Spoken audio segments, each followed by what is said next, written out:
I don't like profanity. I don't like profanity. Enough with this profanity.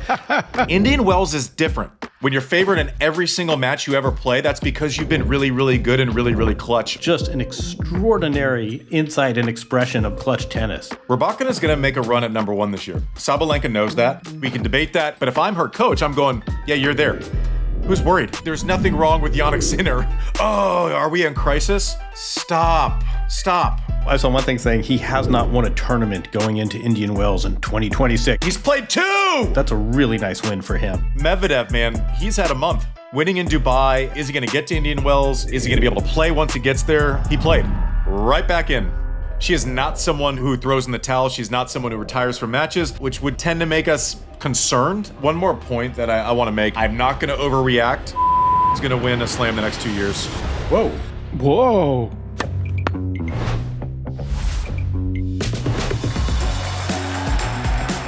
AI is only as powerful as the platform it's built into. That's why it's no surprise that more than 85% of the Fortune 500 use the ServiceNow AI platform. While other platforms duct tape tools together, ServiceNow seamlessly unifies people, data, workflows, and AI, connecting every corner of your business. And with AI agents working together autonomously, anyone in any department can focus on the work that matters most. Learn how ServiceNow puts AI to work for people at servicenow.com. Hey everyone, welcome to Served, Indian Wells recap show, brought to you by ServiceNow. Producer Mike looks like he's on spring break. JW, Correct. It's just a beautiful little espresso table. There is over his left shoulder. Techie Sean setting up everything. I got stuck in wherever I'm at with weather because there are tornadoes in our city, or at least the threat of them. But we are pumped to talk some Indian Wells. And if I would have told you like 4 months ago that, oh gosh, you know what, guys, we don't have to worry about Sinner and Sabalenka. They won Indian Wells. We'd have been like, who's worried? What happened? Did something major happen? And, we'd be like, no. But Sinner goes through, does not lose a set, beating Daniil Medvedev, the resurgent Daniil Medvedev, 6-6 in the final. Roll City, some matches along the way, had a tough one against Fonseca, which we'll break down a little bit more later in the show. Sabalenka delivers in an epic three-setter, 7-6 in the third, 8-6 in the third set breaker. You guys, I'm obsessed with her tiebreak thing that she has going, and I think it's like, well, so she had to restart because she lost a couple at the end of last year, but I don't think it's getting enough credit because a lot of the narrative around Aryna is, one, she's going to be an all-time great, Hall of Famer, best player in the world over the last 2 years, undisputed.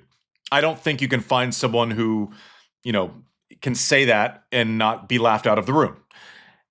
And some of it has been, took a loss in Indian Wells last year to Andreeva, lost to Coco. Maybe she's favored in those matches. Takes a loss at Wimbledon to Aryna Sabalenka.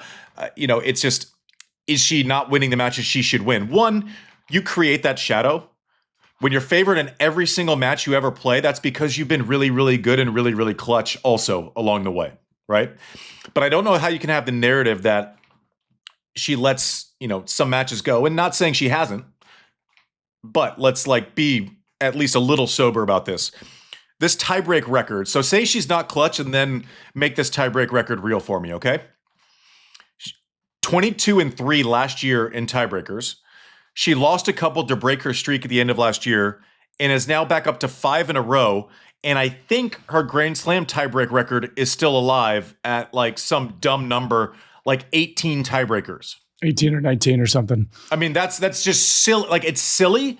And she's gotten to the point where we're taking for granted silly statistics, not dissimilar to, you've heard me harp on it on this show, to Alcaraz, Alcaraz, Sinner, and kind of they've created this insane expectation, by the big three, Fed, Novak, Rafa, Serena, etc. But JW, just talk to me a little bit about when you're the favorite in every match, you're still going to lose sometimes. Does that make you not clutch? I think we have enough data points. I thought you were going. I'll go 10 degrees. I think you're absolutely right, and there's actually a real consistency to her inconsistency even, which is she has great – have you ever come across a player, male, female, this generation, prior, who has this kind of bounce back ability? I mean, she'll take a bad loss in tournament N, and in tournament N+1, she's winning the title. I mean, she's playing the same opponent that beat her to win a major, like 5 weeks ago, 6 weeks ago? Loses the first set, and then it's like, okay, I got to do what I got to do to win. Oh, we're going to a tiebreaker. Oh, I got to save off a championship point. No problem. That was such a clutch 30 minutes to close out that match. And I think people see the scoreline and be like, hey, the number one seed won, and she beat her new rival. What else is new? There was so much locked into that. And her ability, you talked about last year, and then what did she do? She goes to the U.S. Open and wins the title. We've talked about how she could theoretically have a lot more majors than she does, but it seems like every subsequent major after a bad loss, she comes back no problem. And that tiebreak record, I mean, also look at the numbers we're talking about. This isn't like, hey, he won 5 in a row, which she has in 2026. There are enough data points now that this is just an extraordinary sort of insight and expression of clutch tennis. And she's number one for a reason. It hasn't always been smooth. She hasn't won every major since she's been number one, but the fact that ranking hasn't moved in well over a year now tells you a lot as well. That was a serious title. There's something else about this tiebreak record also, and that it's kind of different than a lot of the streaks we've seen. Like I had one, and it was the lead then for whatever time, but I would go to a tiebreaker with my plumber. Like I couldn't break serve all the time, so like I'm winning tiebreakers and getting credit for a streak against people 80 in the world, 150 in the world that I play first round. No, like gross tiebreakers that lead to like maybe a gross break in the second set. It's not as if she's getting to tiebreakers against people second, third, fourth round. These are all maximum pressure type tiebreakers, or at least the majority of them. Even to get to a tiebreaker against her on tour is different than someone kind of sliming out 2 tiebreakers in a second round because they have nothing else to go on, right? I mean, the tiebreakers aren't all valued the same. Almost every single tiebreaker she plays is like the Rybakina third set breaker, or is a second set breaker to close out a match in a major, or some other pressure set. Like I think more credit needs to be given to this streak. I also think this has also emerged as a really tasty rivalry, isn't it? I mean, it's not totally the study in contrast that even Carlos and Sinner are, but these right now are the 2 best players, Rybakina and Sabalenka, far and away.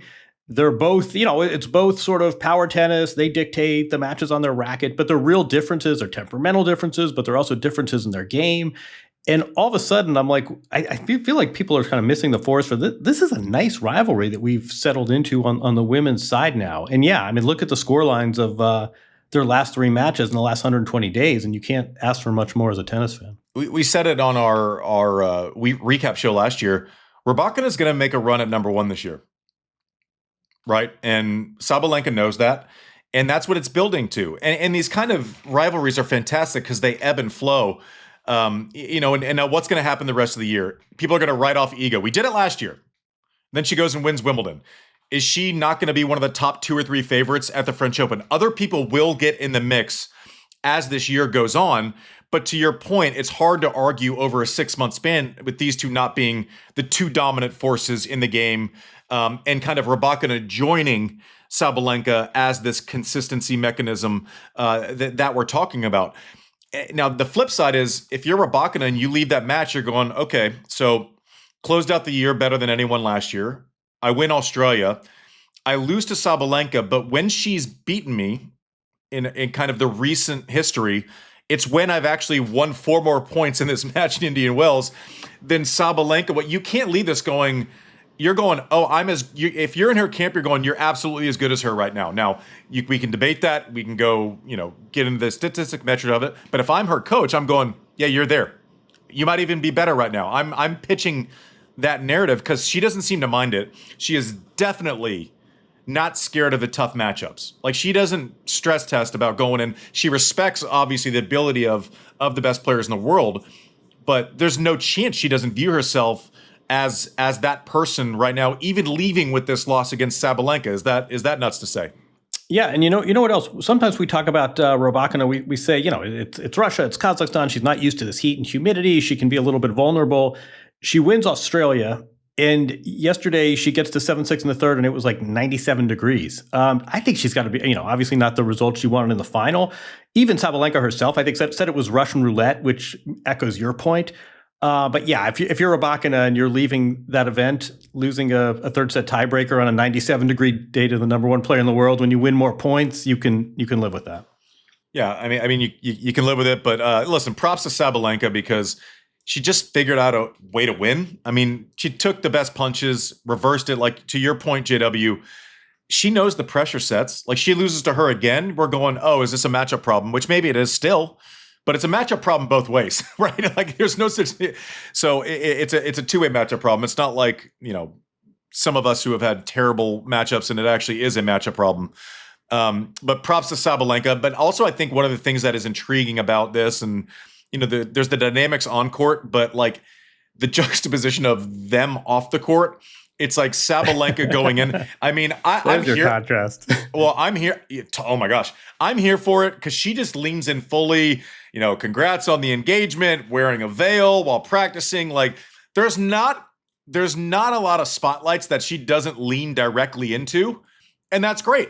Like, we need the next 4 days of TikTok before we get to Miami. Like, it's fantastic for the sport. And Rybakina is almost allergic to actually having to say, do, or be seen more than she has to, which is cool too. There's nothing more swaggerish, and I can't relate to it at all, than winning a big match and giving people nothing. It's like, that's kind of, they're both kind of badass and fun in their own ways. I'm going to ruin your segue to the men's final because it's not dissimilar. But one thing that's always interesting to me personality-wise, I think some of it is just innate in who you are, but I think some of it is how you approach your career. And Sabalenka, she talked about it with you. I mean, she's basically said, listen, I need some of these outlets. I need to offload stress. I need to keep it fun and interesting. And I think Rybakina's attitude is, I don't want anything extra tennis. I don't want anything that's going to distract me. I don't need a controversy. I don't want any social media nonsense. It's both in service of winning, but it's two very different approaches to the job, which I think is really interesting. Yeah, and we've talked about this before, so I won't belabor a point that we've gotten to. But I remember growing up as a junior, and everyone was like, "Okay, you have to stay calm. You can't say anything. You have to talk to yourself. You have to do all these things." And I think, I don't know. Like, I don't think you can play against your personality. Like, I don't think the way you act is completely different than the way you are. I think you channel that energy. And if you're fighting upstream, I don't know that it does that. So if you're a coach and you're looking at these two players, you're going, okay, let's actually have a view of our player that we're coaching. And maybe they need to break something sometimes. But like, how do we get back from that? To your point with Sabalenka, like, can you go nuts? Can you have a bad result? Can you lose the plot, but then dial back in? And maybe that's where you need to spend kind of the coaching hours. So I think there's a lesson here where it's like, you can't turn McEnroe into Sampras, Mike. Yeah, well, and I think to that point, Sabalenka she after the win was in a press conference talking about how she was going to celebrate, and she had this to say. And what is our perfect delivery of the week? Yes. Flying out tonight. So what does the celebration on the plane look like for you? Well, I guess a couple espresso martinis probably, and 5 guys to go. Basically, I mean, that's why I'm never in a good shape, because it's 5 guys in espresso martini as a celebration. Yeah, I guess that's it. Maybe couple drinks just to cheer ourselves, and that's it, because the schedule is really tight, and we're on to the next one, and I cannot relax too much because I'm a defending champion there, and also it's Miami. I love being there, playing there, so I want to do well there as well. So I'll try to stay loose but focus. I guess it's again going into the balancing everything, so I'll try to balance it the best way possible.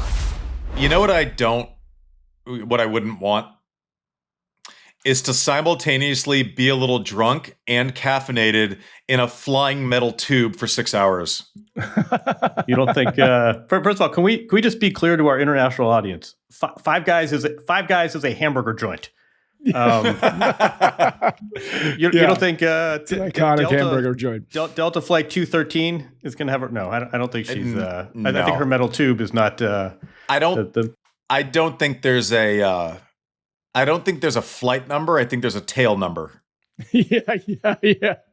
on her trip to Miami, especially when you're defending champ. But I think it highlights your point that you just made, right? Like she's enjoying herself, finding a way to enjoy herself, but then also is focused and determined to remain the greatest. One more point that I want to make, because it reminded me, she mentioned Miami and it just kind of brought this memory back to me. We were in Miami last year during the tournament on a trip with some friends that were different. And my son, our kids, saw her and waited until after she ate. And then they actually went up and apparently she didn't know there were our kids or whatever. So there wasn't any connectivity. But as friendly as she is and as lighthearted as she is, and listen, she's got a streak where she can break stuff too, but it was amazingly nice. Did it out and about. So this persona, where she's kind of welcoming to the attention and whatever. Some people pursue it publicly and then are like, okay, get away. I don't want the parts of fame that my public persona and me going after the spotlight brings. She's not that way. Which I'm like phenomenal with. I think it's great. She was so kind, so nice. Real quick before we get to the break, Mike, I want to kind of analyze this Sinner thing and just belabor the point that all the what ifs after the 2 or 3 years that we've seen from Sinner, when he loses to the most accomplished tennis player of all time, and then loses a random match somewhere, and it's like, oh, are we in crisis? Stop. There's nothing wrong with Jannik Sinner. We said this last week. We'll say it this week. Comes back, but you will say more than Alcaraz, who had a little momentum going, getting back into the winner's seat. Big deal for him, right, John? He has. I saw one thing saying he has not won a tournament going into Indian Wells in 2026. Guys, he's played it's March 13th. Yeah. Honestly, I thought this was about as good a tournament as he could have hoped for. I mean, he hadn't won this event before. Remember last year he wasn't eligible to play. He beat, he beat kids, he beat veterans, he won handily, he won matches and breakers, he, gutted it out in the final, didn't lose a set. I mean, this was not that he needs to make statements at this point in his career, but that was really a solid, that's a really nice win for him. And he's got to be thrilled going to Miami, where, remember, I mean, he's kind of sort of the defending champion. Didn't play last year and he won it the previous year. So I think we need to all it's fun and it makes the world goes fast and it's social media catnip. But some of these swag, we talked about sample size with Sabalenka. Sample size of Sinner lost 2 tournaments in a row is silly, and now he's won one tournament in a row. He's 13-2 this year. Yeah, he's 13-2 this year. You think he's going to be okay? You think he'll be all right?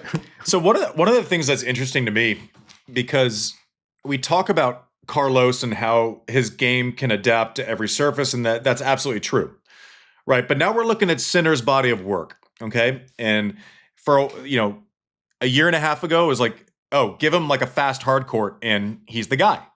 Now I don't know if that's changed. Like, does one match, against Novak change that? I probably don't think so. But now let's look at where he's won, right? It was 1 point away from winning the French Open when he's never even won a Masters 1000 on clay. 1 point away. Yeah, exactly. Wasn't comfortable, like going into Wimbledon last year, like, I don't know if grass is his best surface. As good as he moves on a hard court, maybe not the case on grass. I was wondering that, right? Wins there. Has won World Tour finals on a low bouncing kind of quick court that kind of the ball skids and is fast. Obviously, he's won a million outdoor hard court events. Indian Wells is different. The way the ball travels is different. It can get up out of the zone. Like, it's one of the few tournaments where if you're going against Jannik Sinner, you're going, oh, I might actually be able to access a hit point outside of his strike zone, which, I say sarcastically goes from his ankles to the tip of his cap. But if you're like lining up places to play Jannik Sinner, not saying that this is a good place, just saying, oh, I could maybe try to convince myself in one way, shape, or form that there is an option here that would make him more uncomfortable than other surfaces. If we talk about someone as being complete, we have to match it on the other side with his victories in places that play a lot differently. Not a lot from Indian Wells, besides his ball just, bouncing off the court itself. You would look at, oh, I'm flat, I get first strike, I play through the court. Indian Wells isn't that place for those types of players. So for him winning in a bounce back win, because we just discussed what a horrible year he's had so far. Listen, we have to kind of call it all the same way. He's winning everywhere on every surface and problem solving in different ways. And Indian Wells, if anyone needed that reaffirmed, did that. Does this matter maybe more than even winning in a Miami, where we know that he can win on a fast, low bouncing court, John? That's good. And the not only is the surface in theory more to his liking, but also the conditions aren't as variable. Mike, you were saying before, he's now won every, is this right? He's won every hardcore major. I mean, he's won every hardcore Masters 1000, right? Yeah. Since 1990, since the Master 1000s were invented, he is now the youngest to complete the hardcourt set, as they call it. So he's age 24. I think Fed did it at 30. Novak did it at 31. But that's winning Indian Wells, winning Miami, winning Canada, winning Cincinnati, winning Shanghai, winning Paris. All hard courts, which, to the layman, exactly what you were just talking about, Andy, you're like, oh, hard court, they're all the same. But they're not. It's completely different. And I think that's such a fascinating point that you just made to give that stat itself even like deeper perspective. Yeah, but also like we get lazy sometimes. We're like, oh, it's hot in Indian Wells. It was 97. It's hot in Miami. It's so different. It's hot in Cincinnati. The air is like desert air where the ball floats and you kind of have to adjust. Miami is swampy and you kind of have to hit through it. So like the heat ain't the same. The air is all different. These are all these adjustments that you have to make. And he's proven time and time again. And I think, Indian Wells victory just puts a little bow on this for Jannik Sinner. The other part about that stat that you just read, Mike, if I'm not mistaken, is that Medi, had he won that match, would have had the same stat. He would have been the youngest to have ever won all of those Masters 1000s on a hard court. So that is cool. I want to get to even more stories from Indian Wells and not just the winners. Mickelson, Tien, want to get to Fonseca, injury recoveries from Draper, Novak out of Miami, Coco. Should we be worried about the arm? All of that and more after the break. Thanks for watching Served. AI is only as powerful as the platform it's built on. With the ServiceNow AI platform, your AI, data, and workflows all work together, connecting every corner of your business. To see how you can put AI to work for people, visit servicenow.com/AI-agents. All right, welcome back to Served, brought to you by ServiceNow. Medvedev, man, he's had a month, JW. I mean, winning in Dubai and then planes, trains, automobiles. Is he going to get to Indian Wells? Is he going to be able to play once he gets there? He played. Yeah, if you want to psychoanalyze this, I wonder how much. And people now it's sort of become this joke, and it took so long to get out of the country and tell us the story. This is serious business, though. I mean, this was not a joke 2 weeks ago when he was trying to get to Jeddah and trying to get to Riyadh. Psychoanalyze with me. I wonder if part of this, a small part perhaps, is house money. This is like a wild card. He gets there, he's playing, and suddenly he's had this travel adventure. Here he is. He didn't know if he'd make it. He's in the draw. Some pressure is off. But no, I mean, last year we talked about him and some of his struggles, and a member of the camp, it was very cordial, but they sort of said, you don't understand. He's got this groin problem, and it's affecting his serve. It's really affecting his game. When he gets this sort of groin healthy, he'll be back.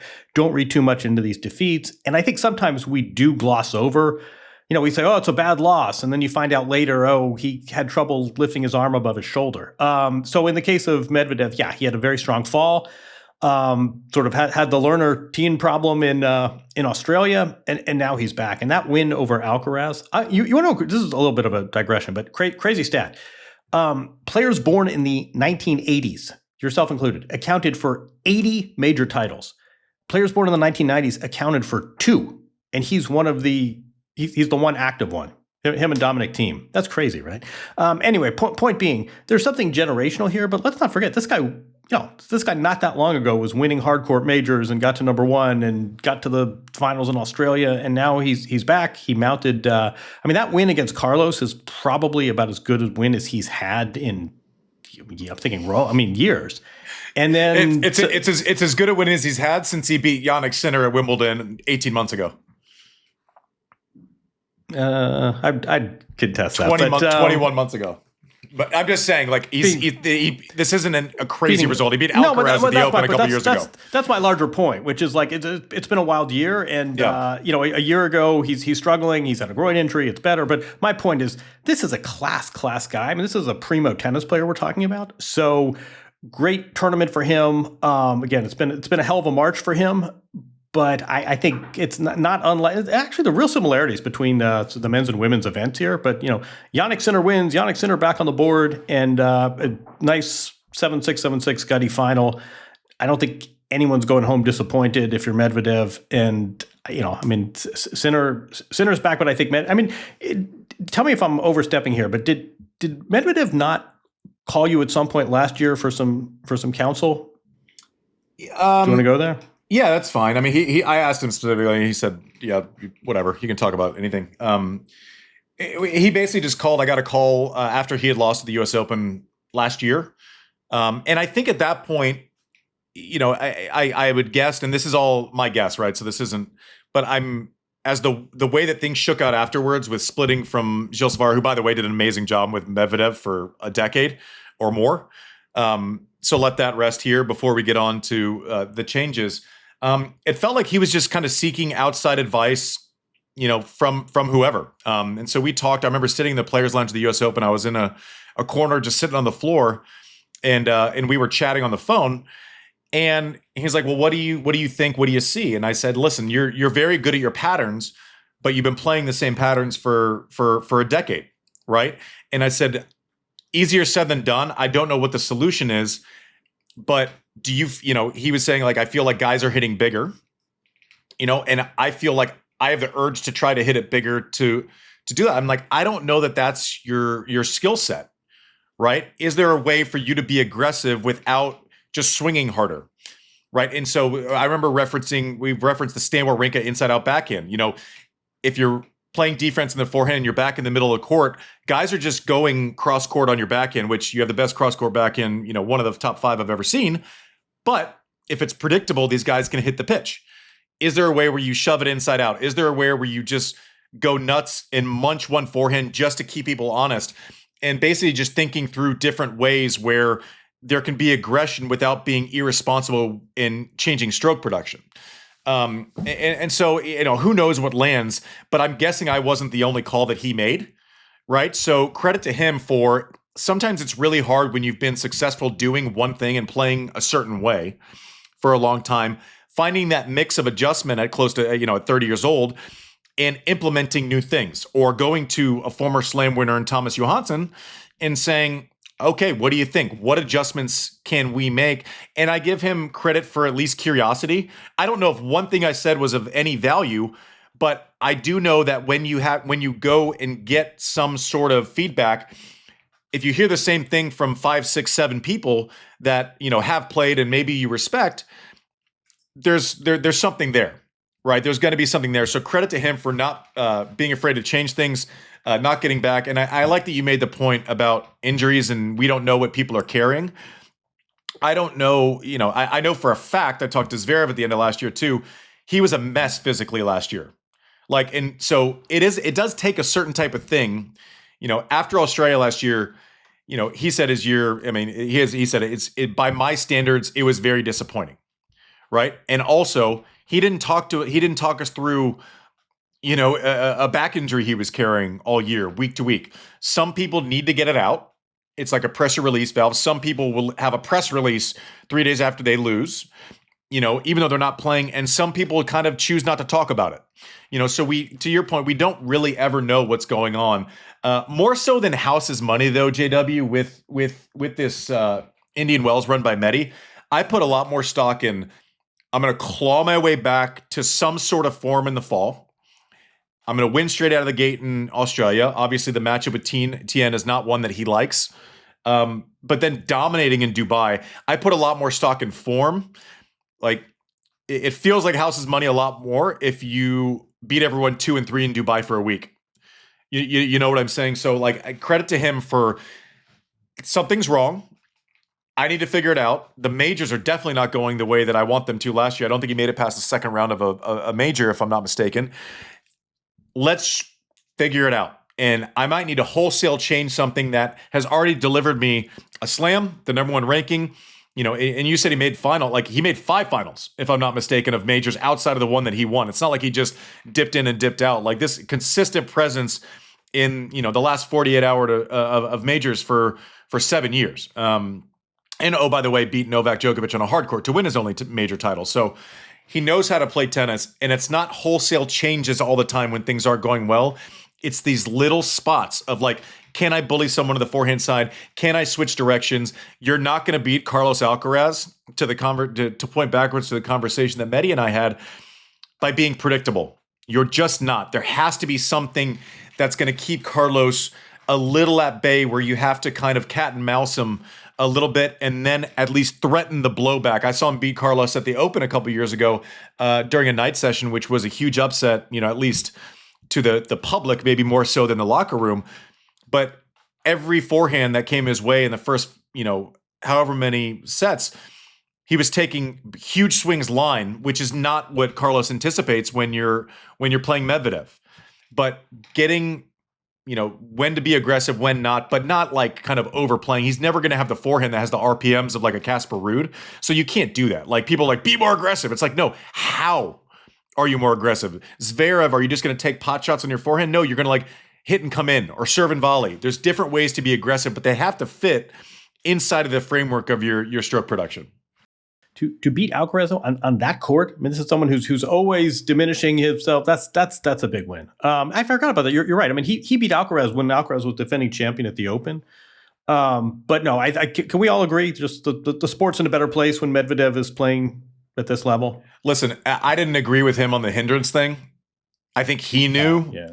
I think he knew that he fucked it up. I don't think he agreed with him. Yeah, exactly. I don't think he agreed with him. Yeah, but like, I don't know. Are we like more or less entertained?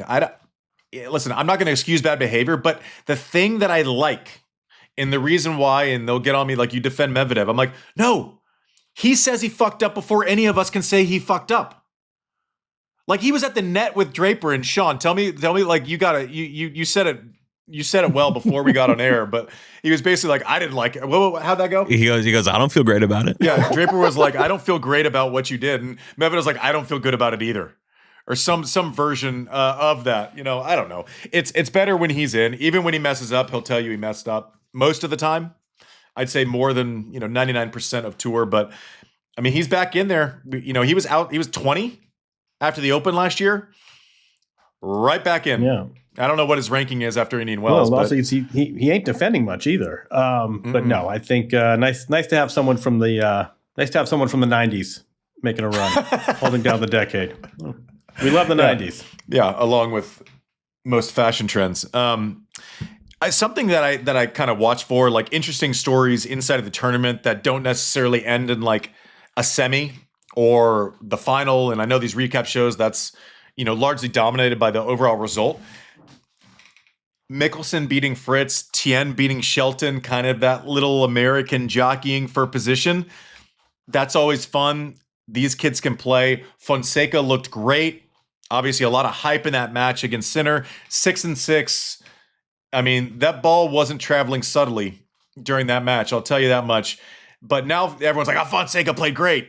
It's like, I feel like Fonseca is in this place and where if he plays great, we're going to overreact. And if he plays badly, we're going to overreact.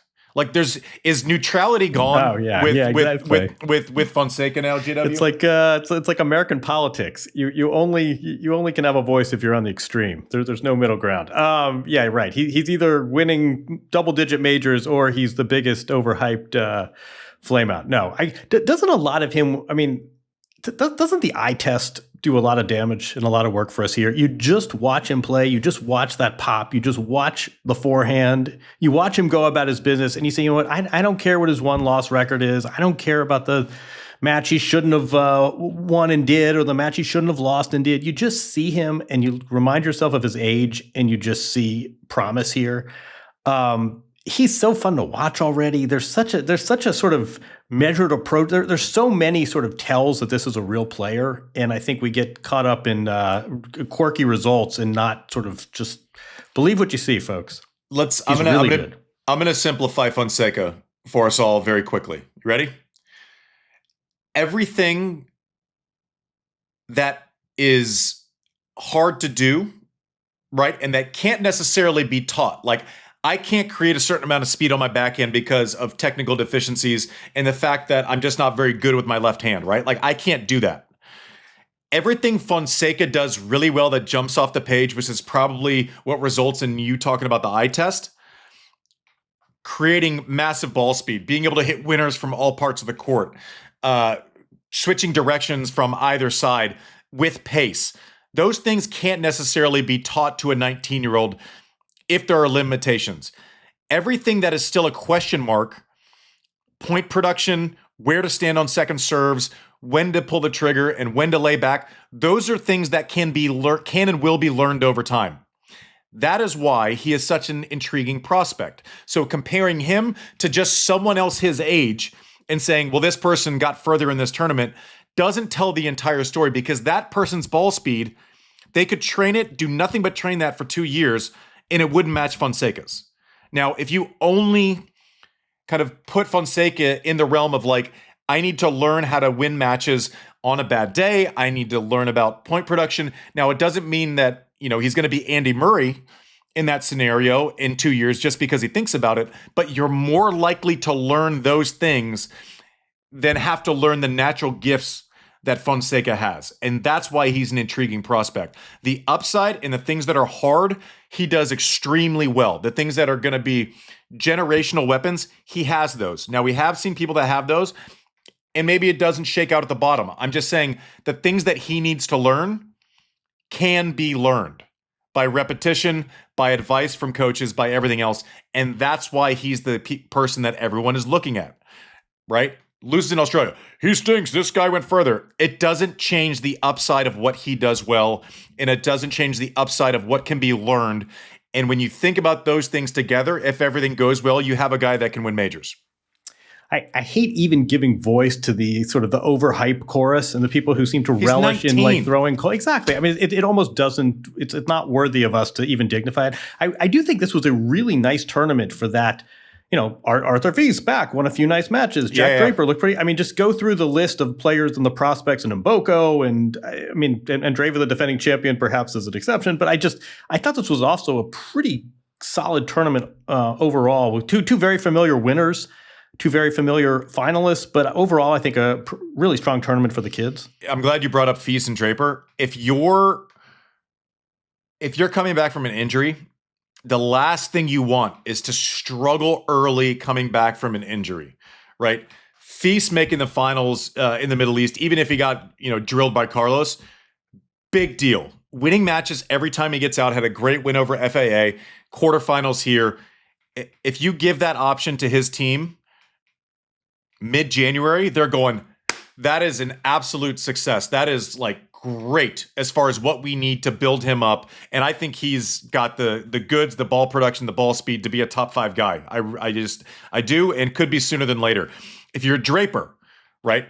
The mental gymnastics of having to defend the most points when you're kind of coming back still is hard.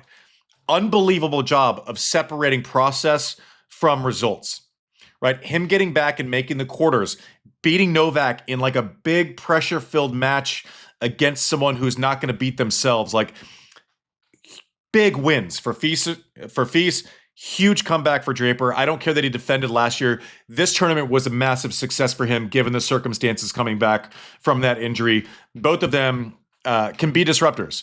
They're two of the names that can get themselves in there. And then, listen, they don't have to be better. And throw Fonseca in there too. They don't have to be better than Alcaraz and Sinner all the time. Can these guys stress them out? Absolutely. With what they can do on a tennis court. Great to have them back. Novak pulls out of Miami. Not much of a surprise. Everyone loves the extended version of Indian Wells. Indian Wells should be grandfathered into any conversation because they didn't do it just because someone else did it. They proved concept. They proved a viable event in a viable place. Now, if you're Novak in a silo and you've won 24 majors and you're looking to kind of pace yourself in a calendar and you lose in the round of 16, and you basically have 2 weeks before you play your next first round, and your next tournament's in your, one of your cities that you've lived in, guess what you're going to do? Bye. We'll see you in Monte Carlo. Wait, we don't have to dwell on this, but just go further on that. Just game plan this out. I mean, I had someone, as soon as he lost to Draper, I had a former player text me like, there goes Miami. But what does tennis expect? This guy has whatever, I don't know, 11-year-old and a 9-year-old that are on the other side of the ocean, and he literally has. What was he going to play? He's going to play Minecraft for 10 days. I mean, how do they expect him? Going to go to the Phoenix Challenger? Time? Yeah, I mean, yeah, right, exactly. I mean, what do they think is going to happen? Here's what annoys me in this scenario. You ready? He was gone. Like it would have been a miracle if he played Miami, but like when Novak goes, hey, listen, I'm not chasing the #1 ranking. I'm here for majors. I'm proving new success rates with longevity at this age. I will prioritize my family. I want to see my kids grow up. Everyone goes, man, that's great. That's absolutely what you should do. And then a certain sect of people, he pulls out of Miami and people are like, he's pulling out of Miami? No, those are the same thing. That's the exact same conversation. Doing all of the things that he has talked about for the last 18 months is this decision.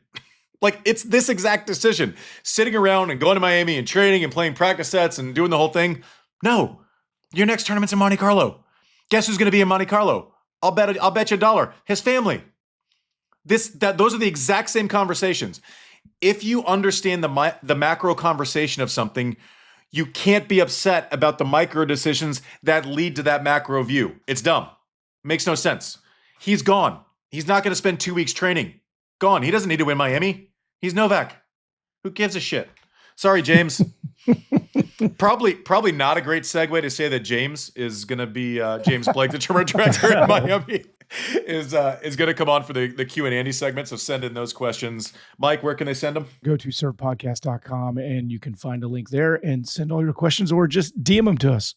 However you want to send them, we'll take them. Go hard too. None of this like, what's it like running a tournament? I mean, we want to make this guy twist. We want to make him squirm. We want to make him embarrassed. I mean, really unload on James Blake. Empty the chamber here, folks. If I could lob in a couple, I got some questions about a couple nights out in the early 2000s. Anyways, one thing I just want to touch on the women's draw. A couple of you mentioned the youngsters, and I want to make sure we get to them before we close out here. Never good to see Coco. She is not someone who throws in the towel. She's not someone who retires from matches.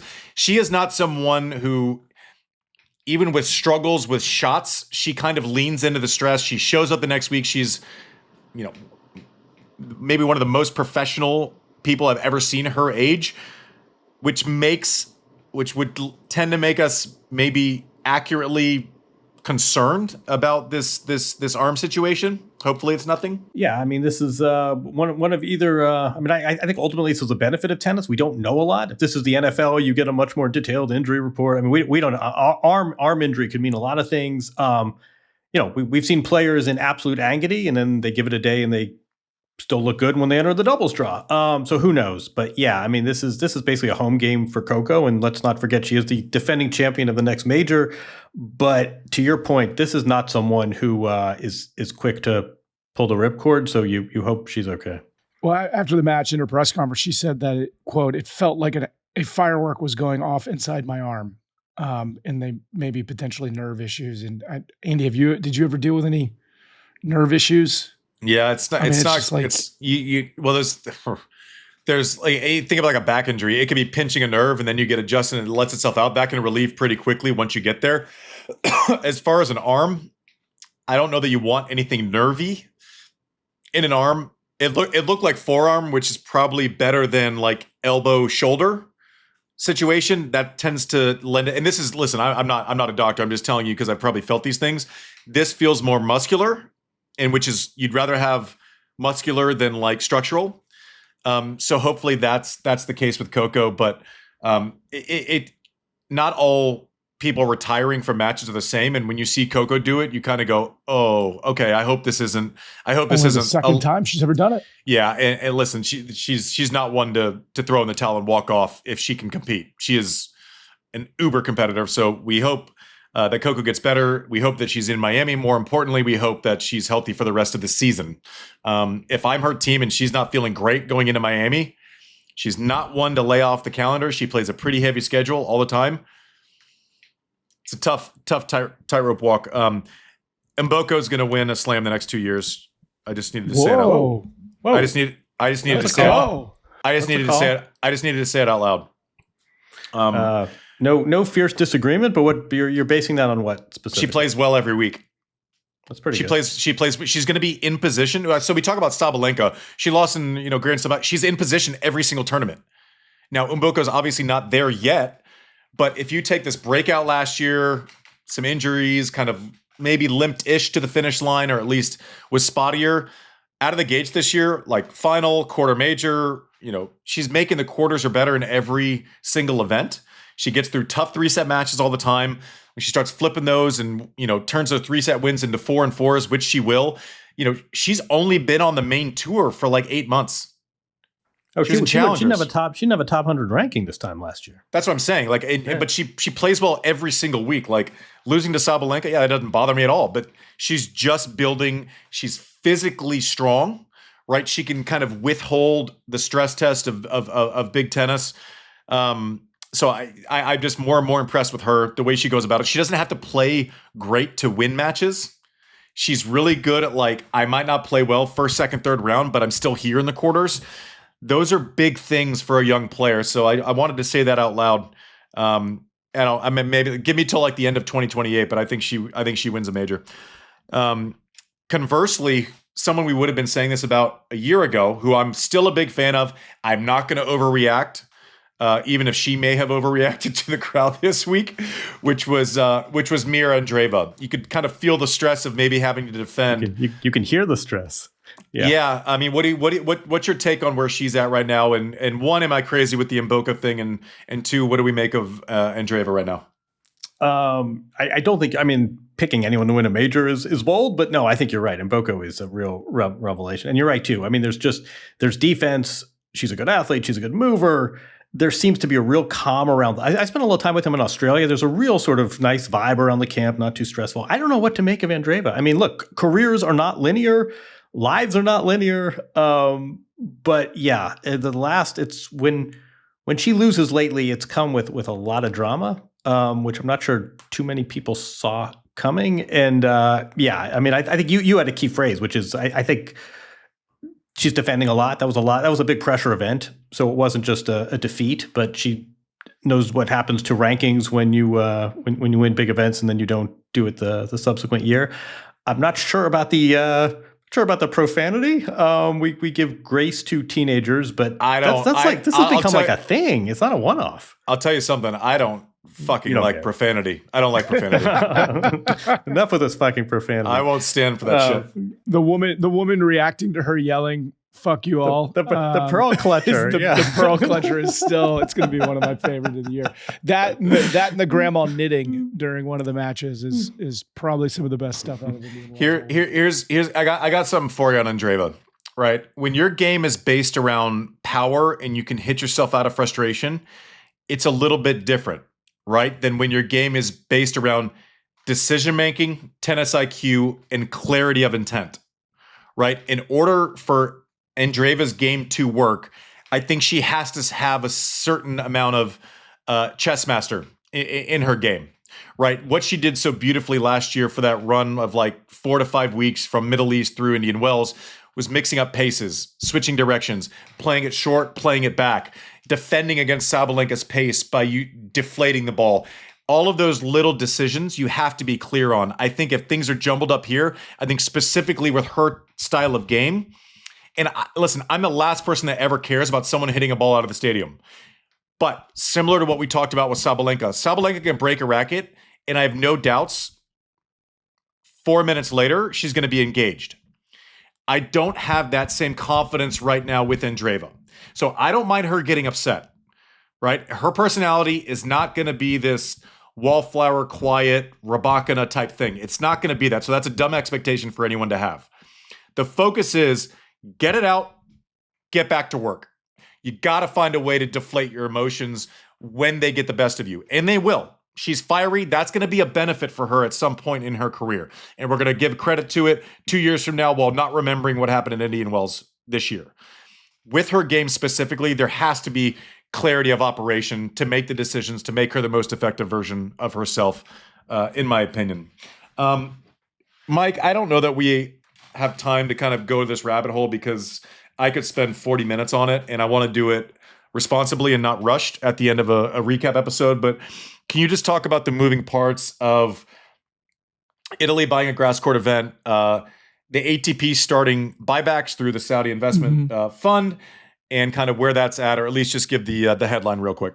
Well, yeah, the Athletic dropped an article last week kind of breaking all this down. So if you wanted in a lot of detail, go over to the Athletic and find an article about this. But essentially the report is that Saudi Arabia, through the PIF investment fund Surge, which is basically a giant sports investment fund that they use to acquire properties, is aiding the ATP in cleaning up the calendar. I guess last year or end of last year or recently, the ATP has initially used its own cash to buy back 4 ATP 250s, which would include Hong Kong, which is in January, Shandong, which is September, Moscow, which I think has been long retired since the war in Ukraine started. That was October. And then Metz, which is November. And now Surge is backing the move to negotiate buyouts of Argentina, which is in Argentina Open, which is a 250 in February, and Acapulco, which is a 500, which obviously was in the news for a lot of the wrong reasons. So that would clear the way for their 1,000, which starts in 2028. The goal is to have these done by 2028 so they can clear the calendar for their own new week-long ATP-only Masters 1,000, which starts in Saudi Arabia. And then the goal of the Italian Federation was they recently bought the Brussels ATP 250 license, which I believe that one was also in October. And they're going to move it to Milan, and they're going to flip it to a grass court event the week after Roland Garros. And they bought that for some $24 million, which then also includes a 10% fee to the ATP. So the ATP gets a cool $2.4 billion for just saying, yeah, that looks good. For a 250. It's a big list. Yeah. Well, and with the goal of maybe they're going to move it to a 500, but then that'll also be in Milan. That'll be in Milan by 2028. So that basically leaves. All right. So I have a couple of quick thoughts, and we won't go too far into it. Is there precedent for a 500 after a major? I don't think there is. So for that to happen, we just have to rip up precedent. You're talking about the Milan one, right? Yeah. You mean the very next week after a major. Yeah. Maybe I'm wrong, but I don't. I mean, there was Queens for a while. Can you fit another 500 in there with Halle and Queens? They ain't losing their designations, or they shouldn't lose their designations as 500. So I'm all for it. Here's, and people are going to be polarized by this issue, right? Do we want to take this money? And okay, here's the choice if you're the ATP. And you've heard us. We give our honest opinions on everything. You either take this money because the biggest issue you have is the schedule, right? And I've long been saying, take the 250s back. You can shuffle those around. Those would be the easiest thing to move to fix the calendar. End World Tour Finals earlier. Now, if you don't take this money, there is a threat of live tennis. I don't think anyone agrees that that's a great way to go. So if that money's going somewhere, should it go to you? Should we be focusing on the ATP 250s? And does that give us the biggest chance to actually get a calendar that is shorter? Now, all of these other financial things and where the money goes and all that stuff, I want clarity on that. I don't think we're going to get that in the next year, right? But if there's a chance to move these things and to shorten the calendar, and if that's the end result, I can rationalize these moves. JW, what do you think? Yeah, look, we should do a deeper dive on this another time. I think I think short answer, you're right. I mean, I think what everybody wants to avoid is a live situation. I'm a little skeptical of all of cloaking this and it's all about the calendar and it's all about making this better for the player. I mean, there's still, even with these buybacks, there are going to be more than 60 events. I think Formula One looms large here. This has always been a model. Why can't we have a select number of events where the best players are going to be there? The Formula One season is whatever it is, 22 races, I think. Ironically enough, I think it's 22 now that 2 races in the Middle East were dropped because of the situation there. But look, I mean, Saudi Arabia is going to get their event in 2028. It's going to be a 56 draw. It's going to be 1 week only. It's, as of now, men only. And just because someone offers you a buyback doesn't mean you have to take it. So I am a little bit confused. I mean, great. If Acapulco says, no, we're all good, or, we love our South Americans, we can't compete with you financially, but we sure have a lot of flavor here. We certainly have more homegrown players than Saudi Arabia. But I don't know. We should. It doesn't mean they go away, by the way. It doesn't mean they go away. Yeah, right. They can come back on the calendar. Right. Yeah, that's the biggest thing. It's not like they're buying them and killing them, right? Some of these they're just going to move. It doesn't mean they're not.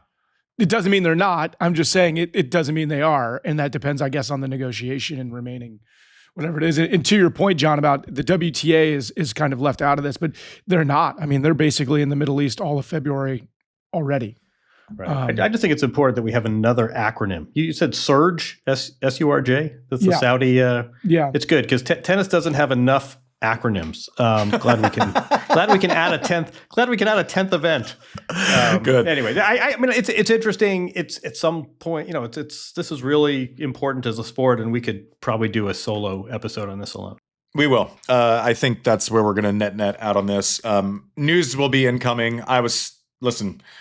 There are going to be a lot of 250s that are selling. If 25 million plus is the thing, a lot of them don't make money, frankly speaking, on a week-to-week basis on their own. So, listen, if you were doing a multiple of revenue, it would not be $25 million. I can guarantee you that. So, listen, if they're taking care of these 250s that are largely dying because of mandatory events and all that stuff, then maybe there's a lane here, and I am hopeful for it. I hope it's the best case version of what this could potentially be. And then I could probably rationalize an explanation that may be imperfect, but rational. So hopefully that's where it's going to go. James Blake, I think, is going to take over Q and Andy this week. So send in your questions for Tournament Director James Blake. And we have more news, a big one. We got a big one coming. Yeah. Alex Eala, the phenomenon, is going to come on Serve. We are going to shoot that. We are going to shoot that this week, and that will be out next Tuesday. So a bit of a delay on when that is released. But, I mean, JW, you've spent some time with Eala and just observing this phenomenon. Like, is there any precedent for this with someone who we didn't know largely the tennis community a year ago before her run in Miami, and now it's must-see TV and drawing maybe the biggest crowds, of anyone outside of, Alcaraz, Sinner, and the like.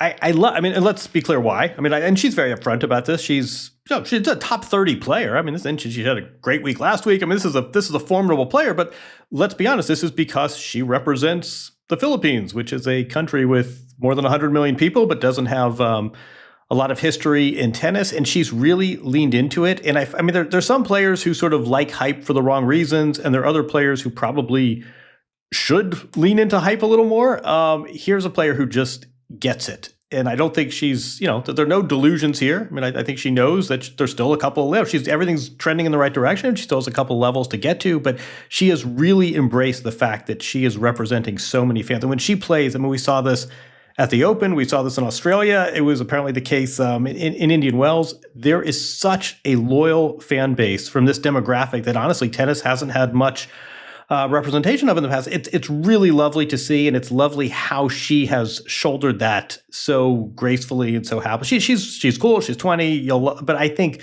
this is a set of pressures that I'm not sure any other player on tour. I mean, you could go back and I know Sania Mirza in India, or maybe, but it's really an extraordinary set of circumstances, and the way that she has welcomed this and embraced it, and will sign every autograph and pose with every flag. It's lovely to see, and it's also a reminder of tennis's potential as this global sport. I'm so excited. I get the most nervous for interviews where, if someone comes on and I have a 20-year history with them, I know that there's going to be this thing. I'm just really excited to learn more from her. I know as much as you all do. I've watched her. I've read the articles. I've seen her speak in press. I'm amazed, whether it's her, whether it's Mboko, whether it's so many of these young players, I'm always just blown away by their maturity and their understanding of kind of their orbit. Maybe more so than us dummies in the past, and what kind of where we were. But I'm super excited. I'm glad to hear that your experiences with her have been amazing, and I know that our served audience will love hearing from her as well. So tune in for the Eala. I always have to find myself you remember when. You remember when Ja Rule used to go holla holla? Oh my God. Sorry. Anyways, this has been served, brought to you by ServiceNow. Eala Mania next week. Send in your questions for James Blake. He will not outrate Eala, I guarantee you. Thanks for watching. Thanks for watching, Serve. AI is only as powerful as the platform it's built on. With the ServiceNow AI platform, your AI, data, and workflows all work together, connecting every corner of your business. To see how you can put AI to work for people, visit servicenow.com/AI-agents.